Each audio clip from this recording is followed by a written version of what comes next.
O ovo e a galinha. De manhã na cozinha, sobre a mesa, vejo o ovo. Olho o ovo com um só olhar. Imediatamente percebo que não se pode estar vendo um ovo.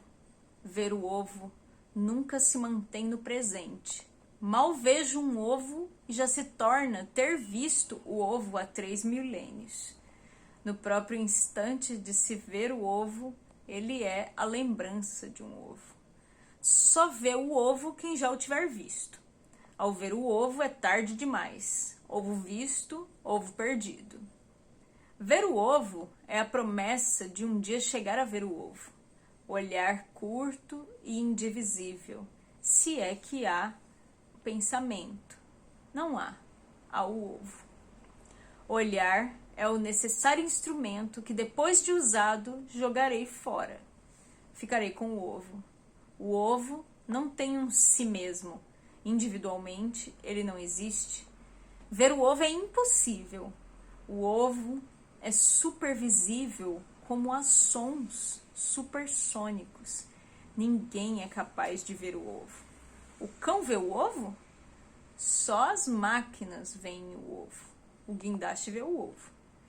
Quando eu era antiga, um ovo pousou no meu ombro. O amor pelo ovo também não se sente.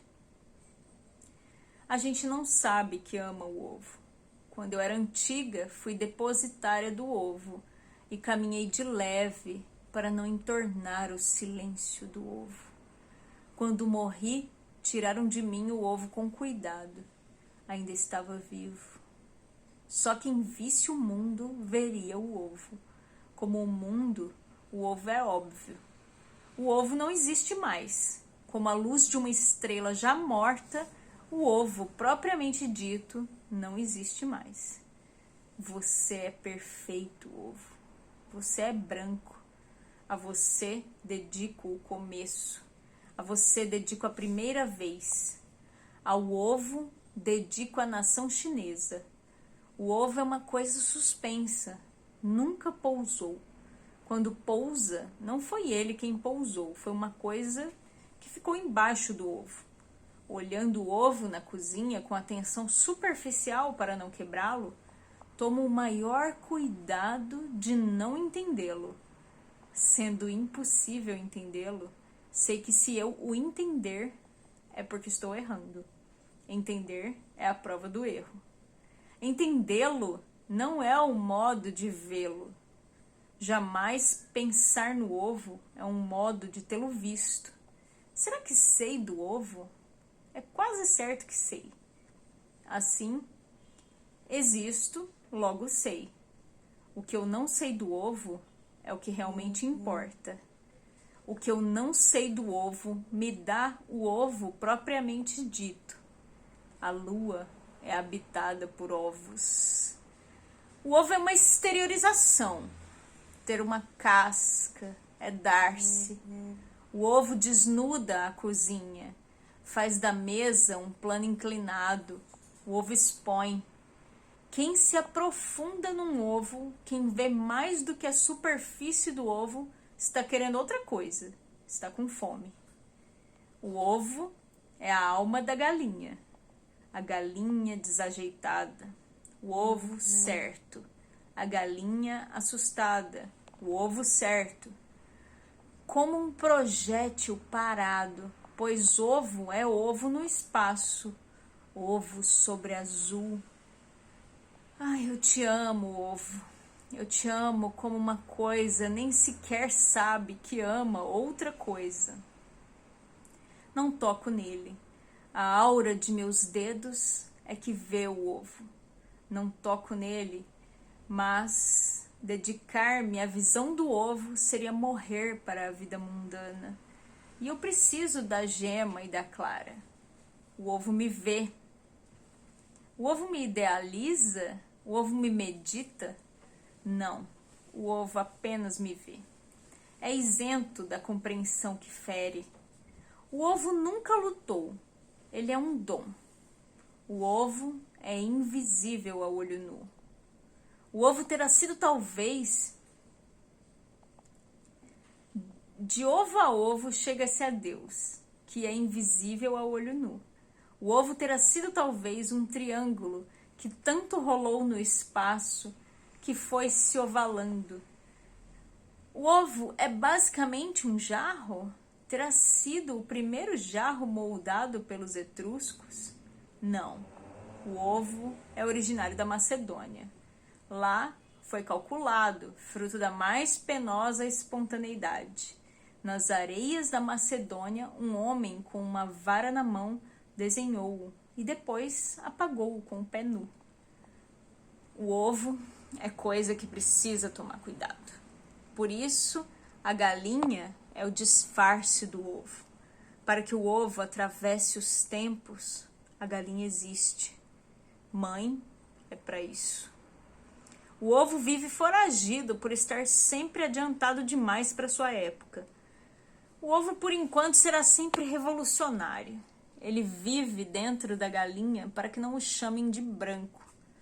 O ovo é branco mesmo, mas não pode ser chamado de branco. Não porque isso faça mal a ele, mas as pessoas que chamam ovo de branco, essas pessoas morrem para a vida. Chamar de branco aquilo que é branco pode destruir a humanidade. Uma vez um homem foi acusado de ser o que ele era e foi chamado de aquele homem. Não tinham mentido, ele era. Mas até hoje ainda não nos recuperamos, uns após os outros. A lei geral para continuarmos vivos pode-se dizer um rosto bonito, mas quem disser o rosto morre, por ter esgotado o assunto. Com o tempo, o ovo se tornou um ovo de galinha. Não o é, mas, adotado, usa-lhe o sobrenome. Deve-se dizer o ovo da galinha. Se eu disser apenas o ovo, esgota-se o assunto e o mundo fica nu. Em relação ao ovo, o perigo é que se descubra o que se poderia chamar de beleza, isto é, a sua veracidade. A veracidade do ovo não é verossímil. Se descobrirem, podem querer obrigá-lo a se tornar retangular. O perigo não é para o ovo. Ele não se tornaria retangular. Nossa garantia é que ele não pode. Não poder é a grande força do ovo. Sua grandiosidade vem da grandeza de não poder, que se irradia como um não querer. Mas quem lutasse por torná-lo retangular estaria perdendo a própria vida. O ovo nos expõe, portanto, em perigo. Nossa vantagem é que o ovo é invisível. E quanto aos iniciados, os iniciados disfarçam o ovo. Quanto ao corpo da galinha, o corpo da galinha é a maior prova de que o ovo não existe. Basta olhar para a galinha para se tornar óbvio que o ovo é impossível de existir. E a galinha? O ovo é o grande sacrifício da galinha. O ovo é a cruz que a galinha carrega na vida. O ovo é o sonho inatingível da galinha. A galinha ama o ovo. Ela não sabe que existe o ovo. Se soubesse que tem em si mesma o ovo, perderia o estado de galinha. Ser galinha é a sobrevivência da galinha. Sobreviver é a salvação. Pois parece que viver não existe. Viver leva à morte. Então o que a galinha faz é estar permanentemente sobrevivendo. Sobreviver chama-se manter luta contra a vida que é mortal. Ser galinha é isso. A galinha tem o ar constrangido. É necessário que a galinha não saiba que tem um ovo, senão ela se salvaria como galinha, o que também não é garantido, mas perderia o ovo. Então ela não sabe. Para que o ovo use a galinha, é que a galinha existe. Ela era só para se cumprir, mas gostou. O desarvoramento da galinha vem disso. Gostar não fazia parte de nascer. Foi o ovo que achou a galinha.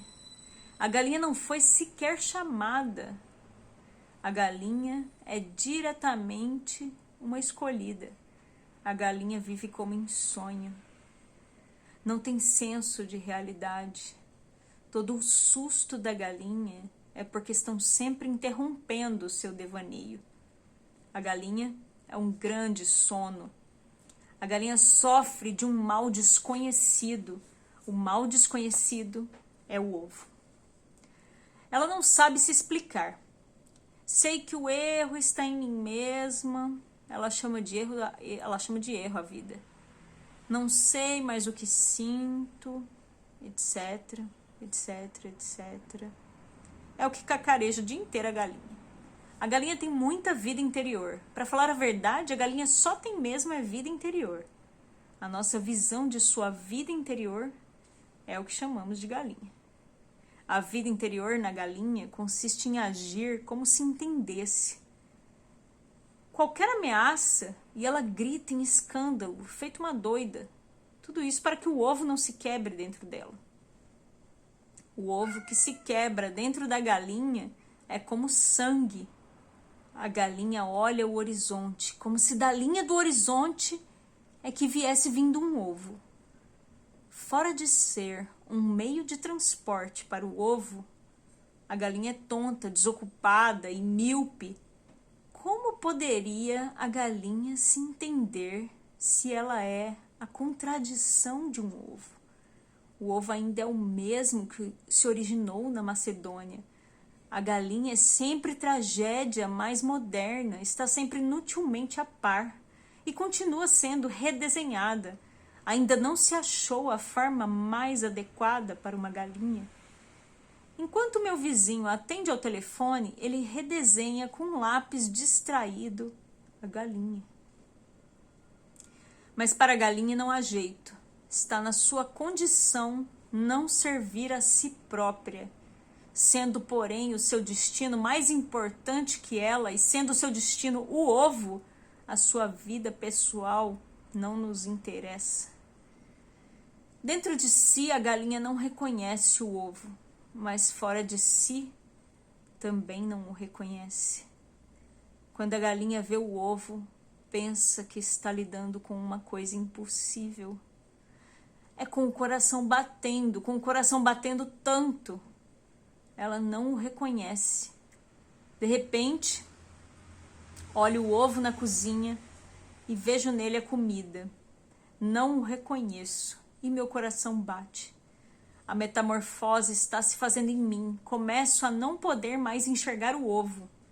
Fora de cada ovo particular, fora de cada ovo que se come, o ovo não existe.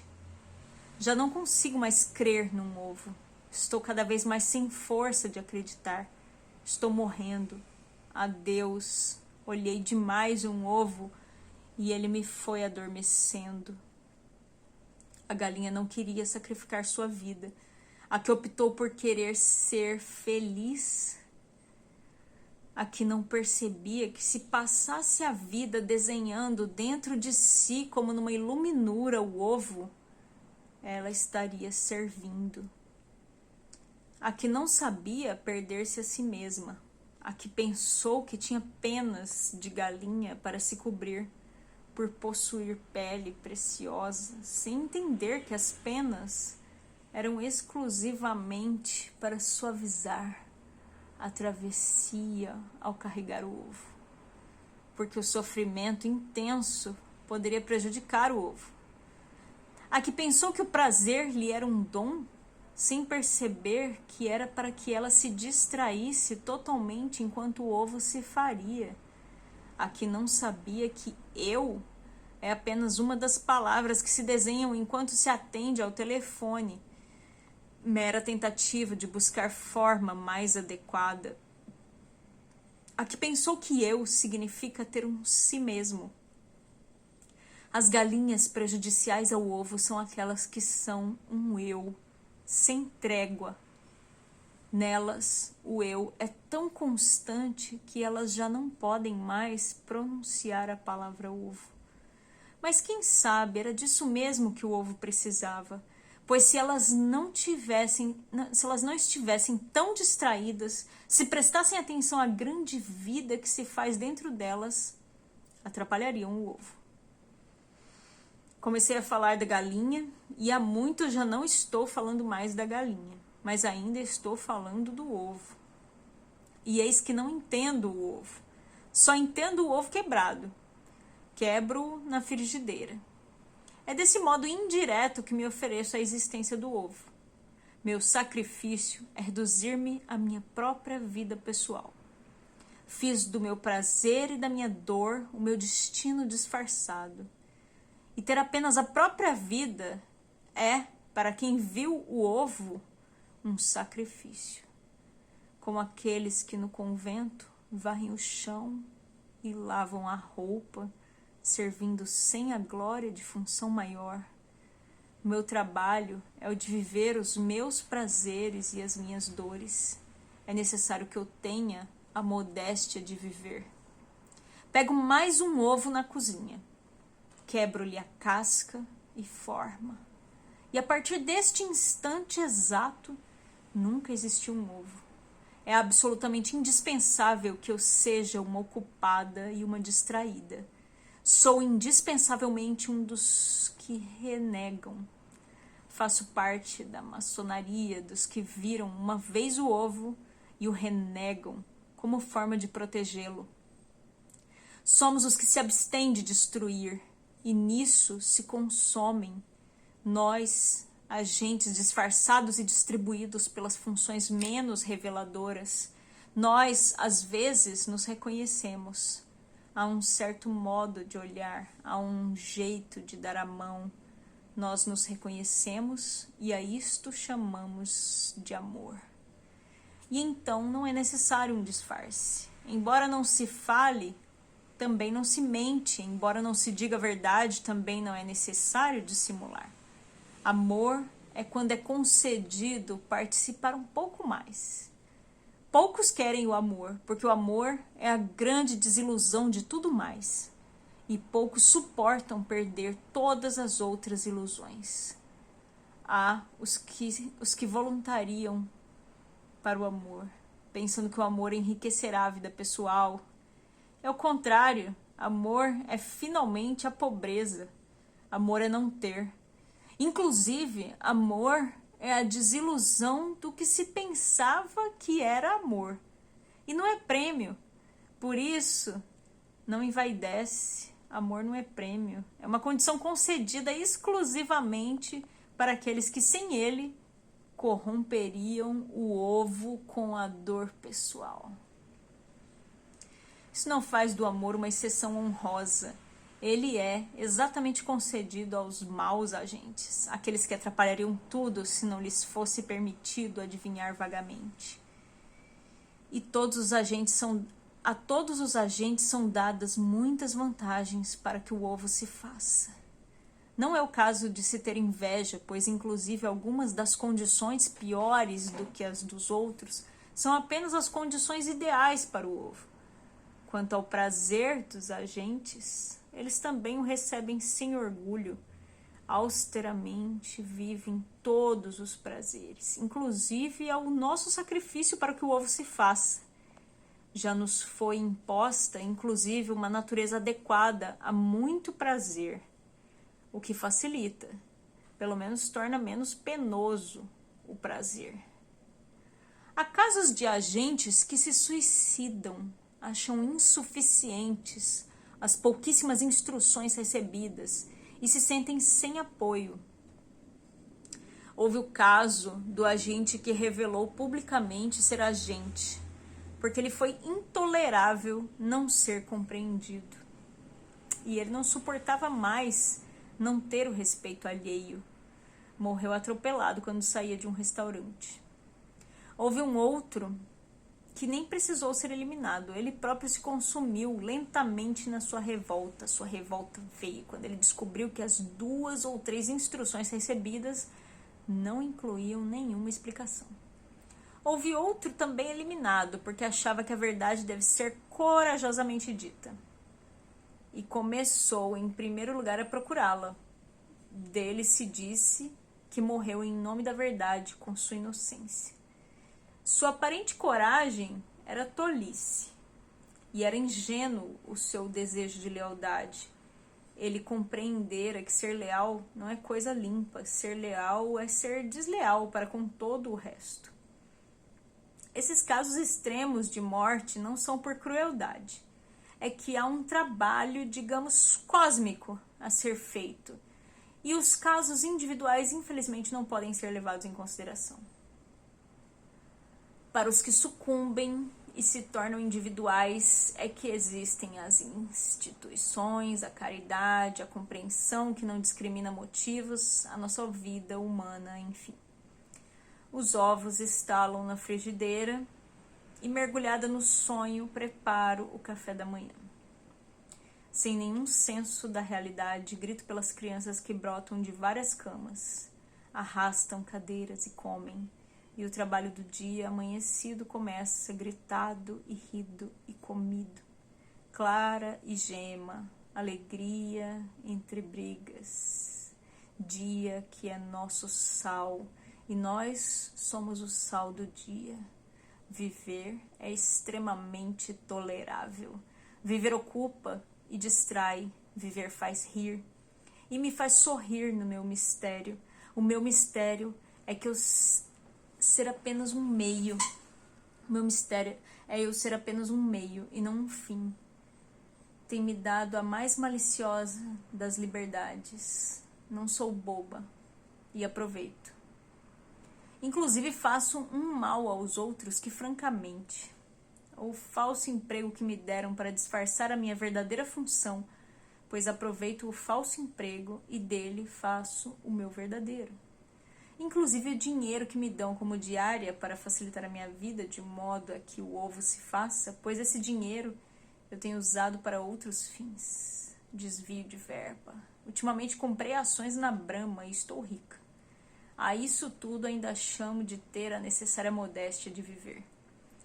E também o tempo que me deram e que nos dão apenas para que no ócio honrado o ovo se faça, pois tenho usado esse tempo para prazeres ilícitos e dores ilícitas, inteiramente esquecida do ovo. Esta é a minha simplicidade. Ou é isso mesmo que eles querem que me aconteça? Exatamente para que o ovo se cumpra? É liberdade ou estou sendo mandada? Pois venho notando que tudo que é erro meu tem sido aproveitado. Minha revolta é que para eles eu não sou nada, eu sou apenas preciosa. Eles cuidam de mim segundo por segundo com a mais absoluta falta de amor. Sou apenas preciosa. Com o dinheiro que me dão, ando ultimamente bebendo. Abuso de confiança? Mas é que ninguém sabe como se sente por dentro aquele cujo emprego consiste em fingir que está traindo e que termina acreditando na própria traição, cujo emprego consiste em diariamente esquecer, aquele de quem é exigida a aparente desonra. Nem meu espelho reflete mais um rosto que seja meu. Ou sou um agente, ou é a traição mesmo. Mas durmo o sono dos justos, por saber que minha vida fútil não atrapalha a marcha do grande tempo. Pelo contrário, parece que é exigido de mim que eu seja extremamente fútil. É exigido de mim, inclusive, que eu durma como justo. Eles me querem preocupada e distraída, e não lhes importa como. Pois com minha atenção errada e minha tolice grave eu poderia atrapalhar o que se está fazendo através de mim. É que eu propriamente dita, só tenho mesmo servido para atrapalhar. O que me revela que talvez eu seja um agente é a ideia de que meu destino me ultrapassa. Pelo menos isso eles tiveram mesmo que me deixar adivinhar. Eu era daqueles que fariam mal ao trabalho, se ao menos não adivinhassem um pouco. Fizeram-me esquecer o que me deixaram adivinhar, mas vagamente ficou-me a noção de que meu destino me ultrapassa e de que sou instrumento do trabalho deles. Mas, de qualquer modo, era só instrumento que eu poderia ser, pois o trabalho não poderia ser mesmo meu. Já experimentei me estabelecer por conta própria e não deu certo. Ficou-me até hoje essa mão trêmula. Tivesse eu insistido um pouco mais e teria perdido para sempre a saúde. Desde então, desde essa malograda experiência, procuro raciocinar desse modo, que já me foi dado muito, que eles já me concederam tudo o que pode ser concedido e que os outros agentes muito superiores a mim também trabalharam apenas para o que não sabiam, e com as mesmas pouquíssimas instruções. Já me foi dado muito. Isto, por exemplo.